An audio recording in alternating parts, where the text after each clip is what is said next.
You're watching the Auction Network.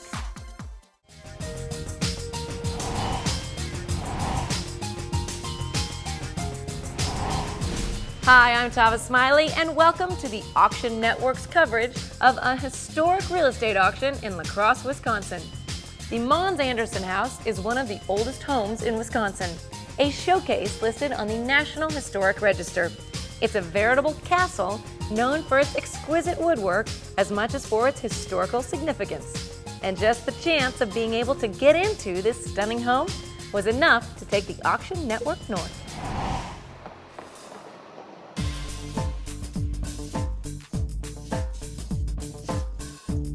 My name is Joanne Smith, and we're here because I've been running this historic house as an inn for about 10 years. And I didn't have anything else to offer that some big hotel didn't have except the elegance of the interior. So that's what I just kind of played on. And I decided at 80 that I would retire. And so I thought I would auction it off. It's the oldest standing building in the city of La Crosse, and it was built in 1854, and it's one of the three most historic houses in the state of Wisconsin. And the interior is just very, very elegant, and I think that it's just a treasure.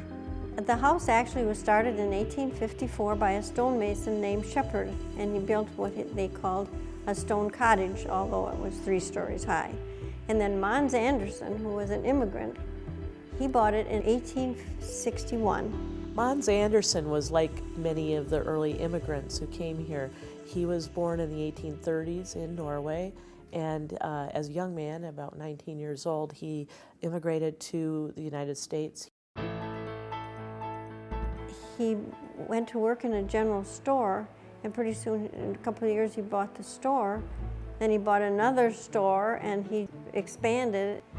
He would go to meet the immigrant ships from Norway and hire those immigrants to start stores for him, and he would load them up with a wagon load of goods and send them out into the great Northwest Territory to start stores for him.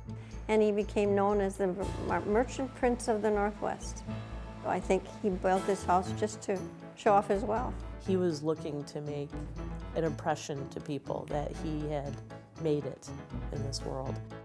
His icon was the lion, and so his store was decorated with stone lions, and in fact his home also. The opulent part really is his doing. As you go through the house, you can see the beautiful woodwork and the library upstairs. This is the library. It is the most beautiful room in not only the Mons Anderson house, but the most beautiful room in all of La Crosse.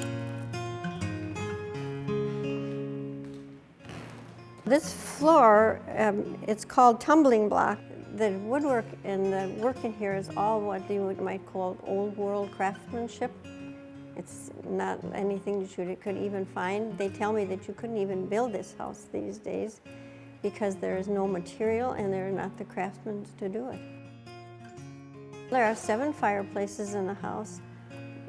They're all marble, stone, or fossilized limestone onyx. The fireplace itself is onyx from Afghanistan. The tiles are Minton tiles from England, and every different color of the tiles is a different theme.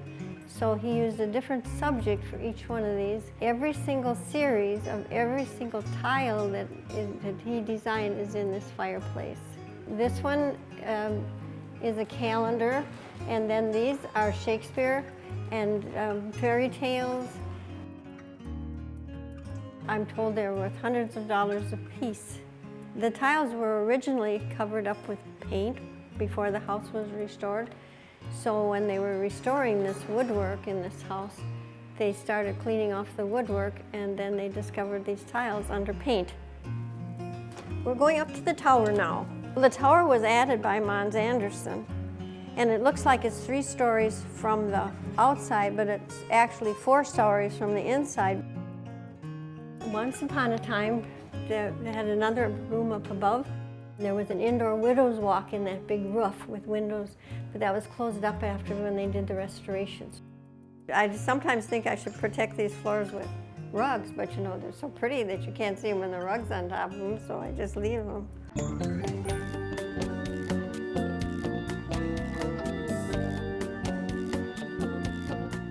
This is the master bedroom. The walls and the ceiling are all painted. They're not wallpaper, they're painted, and all of the trim is really gold leaf. The estimate for the paint was $70,000. This is a niche, but it's trumped oil. It's not real.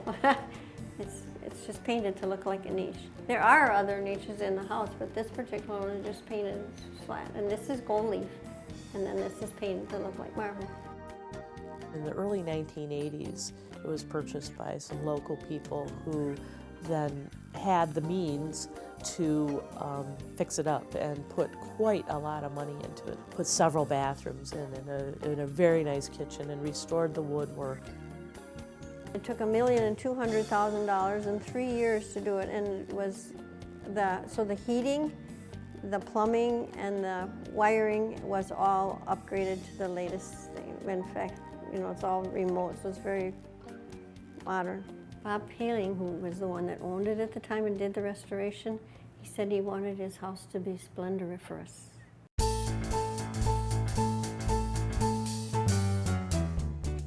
Why is it important to save the Mons Anderson house? It gives us a sense of a time in history, and when a Norwegian immigrant could come to a community like this and become so wealthy that he could build and live in a house like that. I really hate to part with it, but it's just too big and hard for me to keep at my age. My name is Rich Rams, okay, and I'm from United Country Beloit Auction Service. We're here to auction off this house. Younger people don't have the sense of history that older people have, I think.